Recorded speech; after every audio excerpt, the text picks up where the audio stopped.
Hello, and I hope that wherever you are, you've been getting days of fine spring sunshine like this. We've been working through the winter on the Orkney International Science Festival programme, with this year's dates being the 4th to the 10th of September. And we've also been developing and updating a range of new online resources for the months ahead. In particular, there's our new website, Sufficient Orkney Food. It's full of information about growing your own vegetables, improving the soil with compost and inorganic material, selecting seeds suitable for northern gardens, and also foraging for wild plants to provide additional nutrition.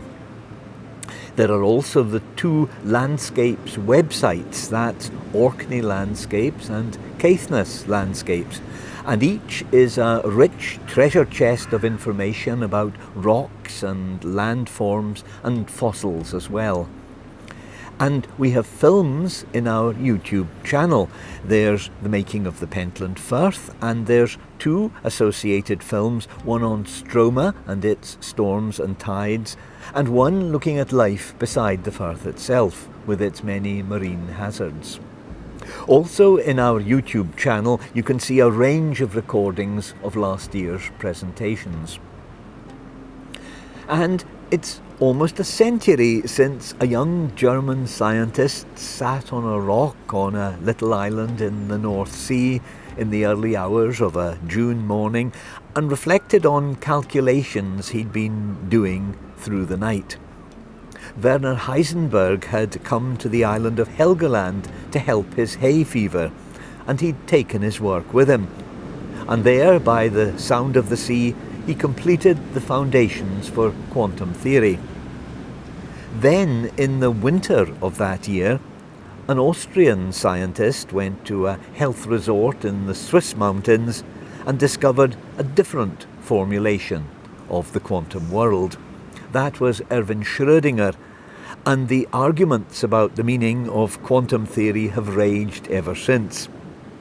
It's been brilliantly successful in giving us so much incredible technology, but it seems that no two scientists can agree on the armchair aspects of it, and that's the question of what it means. In the festival this year, we're going to bring together several people with fresh ideas to tackle the challenge. We're also going to have the latest news on the race to build a quantum computer, and a concert of music linked to the island of Helgoland.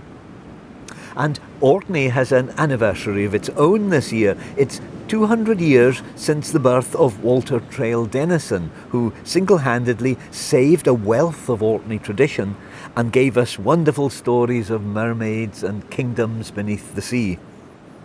The subject of folklore and traditions actually highly topical, as in this latest issue of the magazine New Scientist, you can read about new research into myth and legend and suggestions that old stories can carry information from thousands of years ago.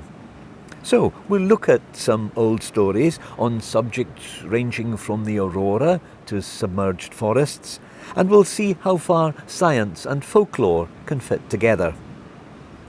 There's lots more in the programme, with visitors from Nordic countries, a special day on astronomy, the meaning of whale song, the centenary of television, and also of electrically recorded sound, and new ideas for transport and for crops.